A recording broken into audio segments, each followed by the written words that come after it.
हुआ क्या कि रात को मुझे ड्रीम आया कि बहुत सारे ओल्ड लोग हैं, बहुत सारे ओल्ड लोग। जब दुनिया में ना चीज़ें डिले हो जाती हैं, कभी शादी डिले हो जाती है, कभी बच्चा डिले हो जाता है, कभी कुछ हो जाता है, तो मैं कहती हूँ कि गुरुजी ये डिले क्यों होता है? जब संगत आपके पास आ रही है तो शादी भी क्यों भी देरी हो जाती है, बच्चे होने में भी देरी हो जाती है, और बहुत सारे काम भी रुक जाते हैं। अच्छे जब संगत आ रही है तो काम होने चाहिए ना, तो क्यों नहीं हो रहे हैं गुरुजी? उनके काम करो ना। देखो वो फलानी आंटी कितना ज़्यादा मंदिर आती है, फलाना बंदा कितना शिवलिंग पे जल चढ़ाता है, पूजा करता है, सेवा करते हैं, मतलब टॉयलेट तक साफ़ करते हैं मंदिर के अंदर। एक एक सेवा में गिनवाने लग गई कि टॉयलेट साफ़ करते हैं, पोछा लगाते हैं, झाड़ू लगाते हैं, और फिर उसके बाद ये सब होते हैं। तो इनके काम क्यों नहीं होते गुरुजी? मैंने गुरुजी से पूछा, तो गुरुजी ने मुझे दिखाया कि बहुत सारे ओल्ड लोग हैं जो ये संगत है इन्हीं के पुराने हैं, और वो सब ना चल रहे हैं। जैसे अभी डेथ हुई किसी की तो वो चलने लग गए। तो मैंने कहा चलने मतलब क्या हुआ? कह रहे हैं कर्म नहीं कटते ना, नीचे कटवा नहीं पाते हैं। तो मुझे मालूम है कि इतना औखा टाइम है कि वो ना तो कर्म कटवा पाएंगे और ना ही कोई उनकी इतनी सेवा कर पाएगा। तो वो इतने ज़्यादा मतलब दुख होते हैं, सुसु पॉटी बीच में और भी बहुत सारी तकलीफ़ें आती हैं। तो मुझे पता है अब ये संगत नहीं बर्दाश्त कर पाई। चलो फिर संगत सेवा कर लेती है, उनके बदले टॉयलेट साफ़ कर लेती है, झाड़ू पोछा कर लेती है, वो करना फिर भी आसान है, पर किसी का ये सब कुछ करना बड़ा मुश्किल है। तो इसलिए उनको मैं जो बिस्तर पे पड़े होते हैं उनको ले जाता हूँ।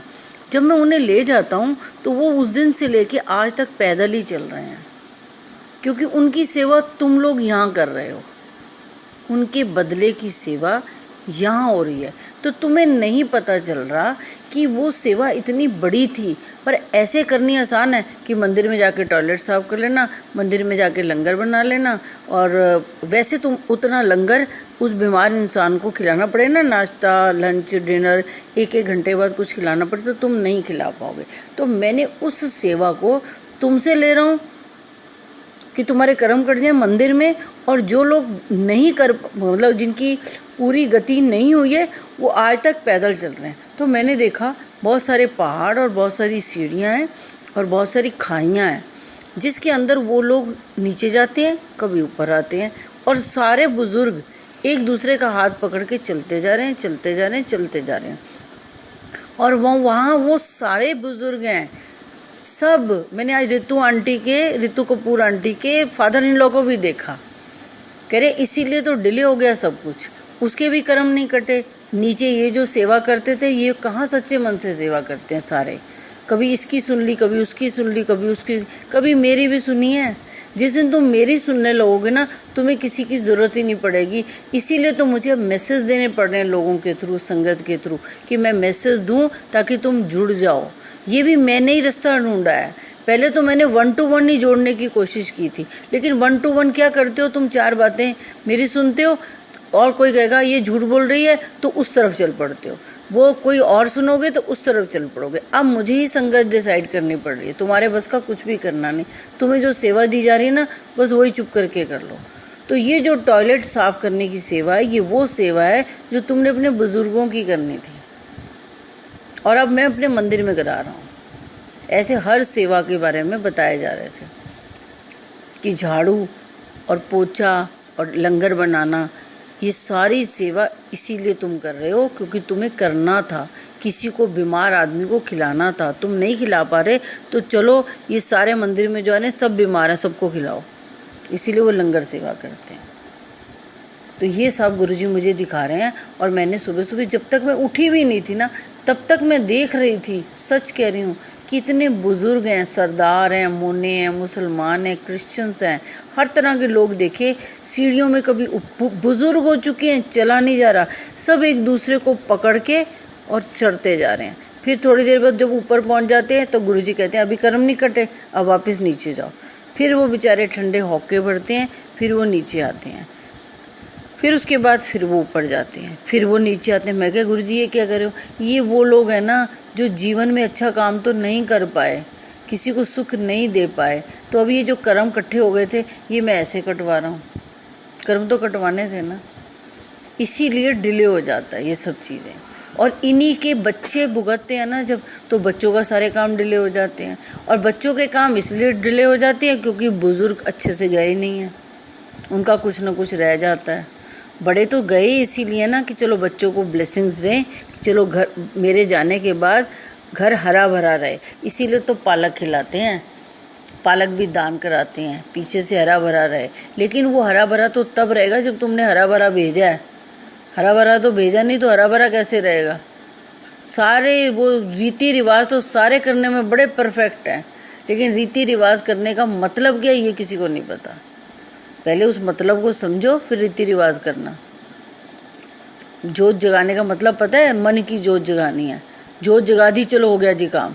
वही सेम अब लंगर के साथ होता है। कितनी बार मैंने बोला गुरुजी लंगर उठा के कूड़ेदान में फेंक देते हैं। मैं कौन होती हूँ ये बोलने वाली? मैं जब देखती हूँ तभी तो बताती हूँ। तो मैं क्या गुरुजी एक ही होया? कहते हैं सारा काम बिगड़ गया, कुछ नहीं चंगा सी, किसी को ब्लेसिंग्स नहीं मिली, सब एवं हाथ धो के चले गए ना। तो वो हाथ धोने वाली जो कार्यक्रम है उसे अब बंद करना पड़ेगा ना, बहुत हो गया। और मैंने सुबह देखा एक सरदार हैं, वो सबसे आगे हैं, बड़े बूढ़े से हैं और बड़े अजीब से हैं। उनकी दाढ़ी भी सफ़ेद सी है, पगड़ी पहनी हुई है और बड़े स्केलेटन टाइप हैं। वो सारे बुजुर्गों को लेके जा रहे हैं। तो मैं कह रही हूँ वो ऐसे ऐसे इशारा करते हैं गुरुजी की तरह, वो कहते हैं आंदे रहो मेरे पीछे पीछे आंदे रहो। तो सारे सोचते हैं ये कब तक हमें घुमाता रहेगा, ऊपर नीचे ये वो ऐसे ऐसे करते जा रहा है। तो मैंने कहा हाँ गुरुजी इसको बोलो ना। कह रहे हैं ये मैं ही हूँ, जो बुज़ुर्ग सबसे आगे हूँ ना, मैं ही हूँ।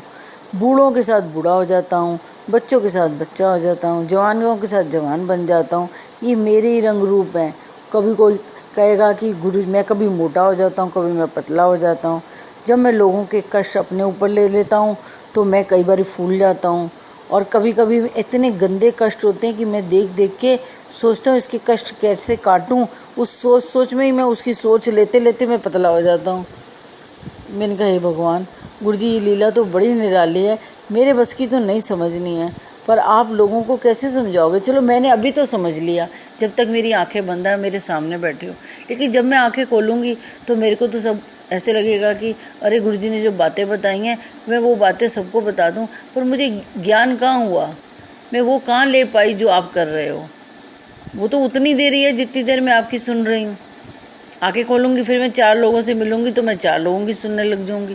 कहते यही तो चक्रां विच पान आया हुआ मैं, चक्रां विच ही पांदा रहना। वो समझ ता आएगी ना जो जुड़िया होएगा। पहले जुड़ो तो सही, फिर मेरी गल्लां भी समझ आ जाएंगी।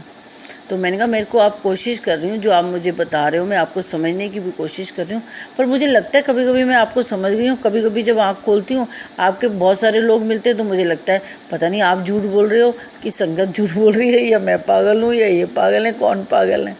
और मैं बोल भी देती हूँ इनको मुँह में, आप पागल हो, आप ऐसे मत करो। ऐसी बातें किसी को समझ नहीं आएगी। कहते हैं क्यों, प्रैक्टिकल करोगे ताई समझ आएगी ना, जो तो मैं प्रैक्टिकल करके दिखाऊंगा। अजे तक तो तुसी पढ़ते पे हो, पढ़ाई बड़ी चंगी लगती है और पढ़ाना भी समझाना भी दूजिਆਂ ਨੂੰ बड़ा चंगा लगता है।